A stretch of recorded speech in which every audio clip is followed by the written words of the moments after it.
हिंदुओं में राजा राम मोहन राय एवं ब्राह्म समाज।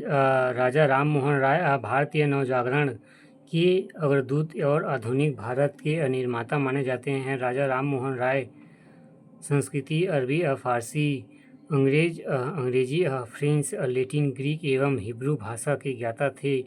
राजा राम मोहन राय की भारतीय सभ्यता एवं संस्कृति की गहन आस्था थी। उनका यह भी विश्वास था कि भारतीय नवजागरण के लिए पाश्चात्य संस्कृति के अच्छे तत्वों को ग्रहण करना आवश्यक है, किंतु उन्होंने पश्चिम के आधुनिकीकरण के बजाय आधुनिकीकरण पर जोर दिया। उन्होंने 1814 में कलकत्ता के आत्मीय सभा की स्थापना की। यह आगे चलकर 1828 में ब्रह्म सभा बना। इस संस्था की स्थापना का प्रमुख उद्देश्य भारतीय समाज तथा हिंदू धर्म की व्यापक कुरीतियों को दूर करना तथा उसे शुद्ध बनाना था। धर्म विचार सभी धर्मों की मौलिक समानता एवं एकता पर बल, मूर्ति पूजा, बहु देववाद एवं अवतारवाद का विरोध, एकेश्वरवाद का समर्थन।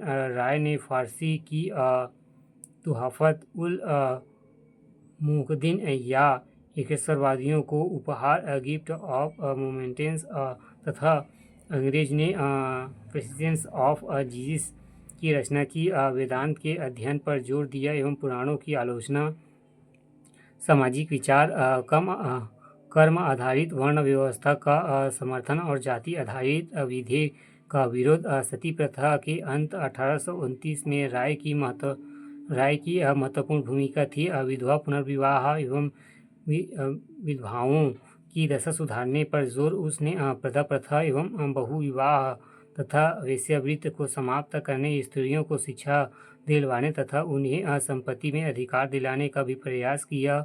वह स्त्री पुरुष समानता के सार्थक थे। राजनीतिक विचार, अंतर्राष्ट्रीयवादी एवं लगान में कमी, भारतीय वस्तुओं पर निर्यात शुल्क में कमी, उच्च सेवाओं के भारतीयकरण एवं कार्यपालिका और न्यायपालिका की शक्तियों का पृथक्करण तथा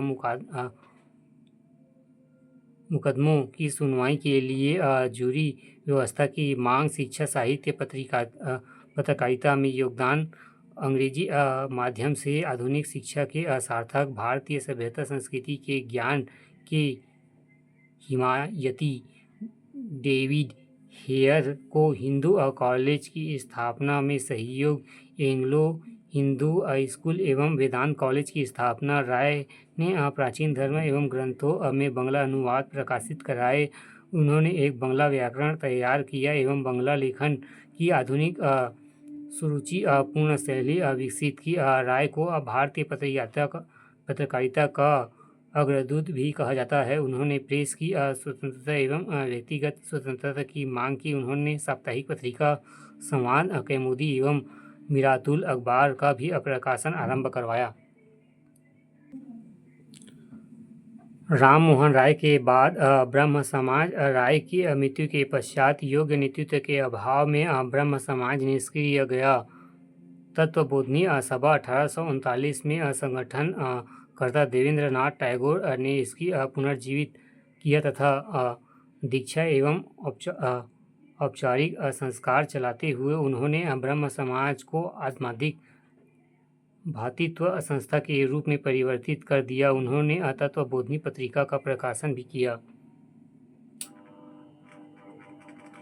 ब्रह्म समाज का विभाजन 1865 में ब्रह्म समाज का विभाजन हो गया। तब देवेंद्र नाथ टैगोर का परिवर्तन विरोध दल आदि ब्रह्म समाज का हलाया एवं केशव चंद्र सेन ने ब्रह्म समाज ऑफ इंडिया की स्थापना की। उन्होंने बाल बोधिनी पत्रिका निकाली।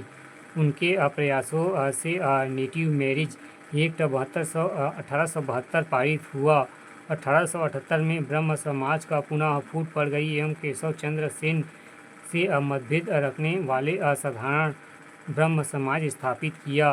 केशव चंद्र सेन ने नव विधान की स्थापना की। ब्रह्म समाज में बंगाल में धार्मिक, राजनीतिक एवं सामाजिक चेतना लाई। इसके चलते रूढ़िवादिता का प्रभाव कम हुआ, स्त्रियों की दशा में सुधार आया तथा शिक्षा का विकास हुआ। ब्रह्म समाज प्रथम सुधार आंदोलन था, जिसने पूरे देश के अन्य धार्मिक सामाजिक सुधारों आंदोलन के अभ्युदय में महत्वपूर्ण योगदान किया।